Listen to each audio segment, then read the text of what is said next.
Well, we did it. It took all day to get here, but by golly, look at that beach. Yeah.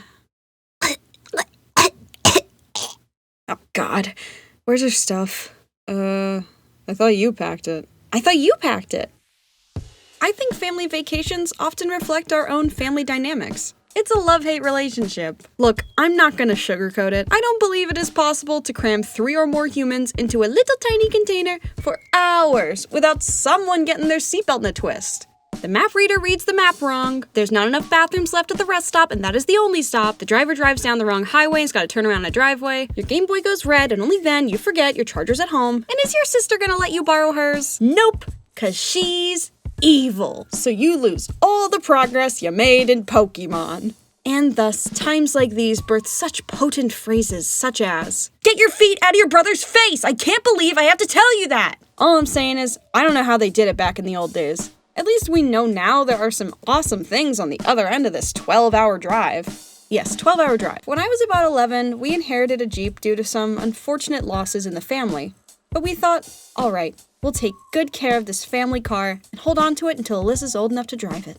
And as a small-town Southern gay, I was pretty excited about that Jeep. And for its first test, we were gonna drive it from our home in North Carolina up to New York. We packed it up, we backed it out, we got all the way up to New Jersey, just one state away from our destination. And it broke down. But then we got to ride in the tow truck. And that's like being in a really big Jeep. In the end, we made it to New York. We saw the sights, we got the slice, we slipped on ice, and we had a wonderful time. And as our lovely days up north came to a close, we remembered we had to drive all the way home. And it went just as well as you'd expect. And thus, the Jeep was thankfully taken out back, put out of its misery, and sold for parts. May God rest his soul. But it's not all doom and gloom. There is one place, of course, that basically guarantees a good family vacation. And we went there in the prime of my youth. 5 years old. That's right, I'm talking about the park with the sparks, the mouse with the clubhouse, the original reason animators formed a union. Put your hands together for Disney! Though, I was really young, so I only remember bits and pieces of it. But that's what photo albums are for. Don't remember that, don't remember that, definitely don't remember that. Oh, hold on a second. I remember this dude. This waiter, he was like, "Oh, you better finish all the food on your plate. Your parents paid for that." And I was like, "But I can't. I'm 2'8". My stomach is the size of a clementine. I'm full." But he didn't care. He was so disappointed in me. But he also played Winnie the Pooh on guitar, and that was nice. I also remember riding the monorail a lot because I thought it was a ride, and it was my favorite ride.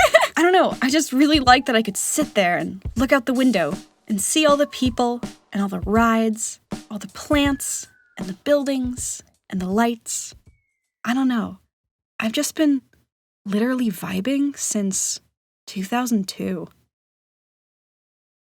Oh, I remember. This is why I liked it. Okay, the monorail. Since it's like the main mode of transportation for everyone in the park, it ran 24/7. So, every night after my baby brother went to sleep, my dad and I would ride the monorail because it's still open, Dad! It never closes! Come on, we'll be first in line! We also went on the log flume and Space Mountain. And by we, I mean my dad and I, because my mom doesn't even trust a trampoline. And my baby brother was basically a flour sack with legs. But that little sack of flour wanted to ride Space Mountain so bad, he threw the biggest tantrum on Earth. And thus, we got this thingy from the park saying he could come back later when he's old enough, and he'd be first in line to ride it. And guess who's got 20 candles on their birthday cake and doesn't like roller coasters? This guy. And guess who still has an evil sister? We haven't been back since then, but to be honest, I'm not sure I would go. Since I moved to California in 2015, I've been to Disneyland a couple times, and wow, nostalgia is one heck of a drug. Now that I must pay for goods and services, I see why that guy made me feel so bad for not eating my Disney-priced spaghetti. Look at the price. Please don't eat with your eyes. And they call it being an adult. I've often heard the phrase, "It's not about the destination, it's about the journey." But I have to disagree when it comes to family vacations. No matter how much you love your family, the journey will always be the worst part. And let's be real, sometimes even the destination isn't worth it either. Family vacations are just about being together and making memories, I guess, good or bad. Because in the end, years later, You're gonna look back and laugh. And that's how you know it'll all have been worth it.